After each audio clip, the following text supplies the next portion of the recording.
Maar wanneer 'n mens tradisie breek, dan is 'n mens geneig om in die moeilikheid te kom, né? Jy kan onterf word en daar kan groot probleme in die familie kom as jy die tradisie breek. Ek kan onthou, toe ek by Silver Star gewerk het, het ek 'n bouncer gehad wat saam met my gewerk het. Sy naam was Ramon. En hierdie man was 'n struwe moslim gewees en ek het op daai stadium net tot bekering gekom. En as ek van die kerk af gekom het en ons het 'n nagskof gewerk, het ek vir hom vertel wat sê die Bybel en dan sê hy vir my wat sê die Koran en dan wil ons rol. En dan het regtig waar ek het so kwaad geword, want hoe durf hy? Maar dit was wie hy is, dis sy tradisie. Moslim geloof is sy tradisie. En toe brand sy woonstel af. En sy 2 seentjies was op daai stadium nog baie klein gewees en hulle het toe van die rook ingeasem.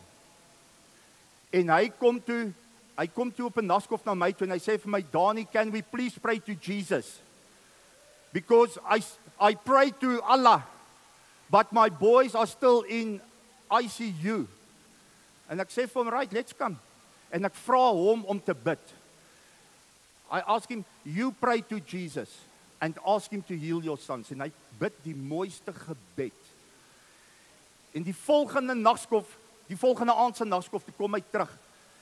En hy sê, Dani, my sons are at home. They are healed. En daai aand bid ek vir hom en hy gee in 'n casino, gee hy sy hart vir die Here. En hy breek die tradisie van moslim.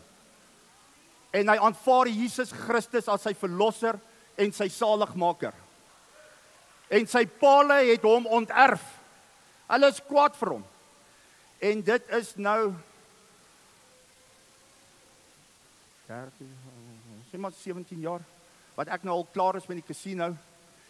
En hy is nog steeds by Gold City Casino, is 'n health and safety manager, van 'n bouncer af na 'n health and safety manager toe, vandat hy sy hart vir die Here gegee het. En hy dien nog steeds Jesus Christus. So wanneer jy tradisie breek, moet jy weet jy gaan teenkanting kry. Wanneer jy tradisie breek, moet jy weet mense gaan kwaad raak vir jou.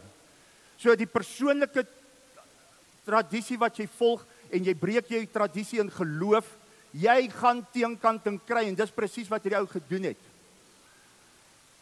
Maar vir hom was dit die moeite werd gewees. Die oomblik toe die Heilige Gees in sy hart inkom, toe besef hy die leuen wat hy al die jare gelewe het en hy ontmoet Jesus Christus.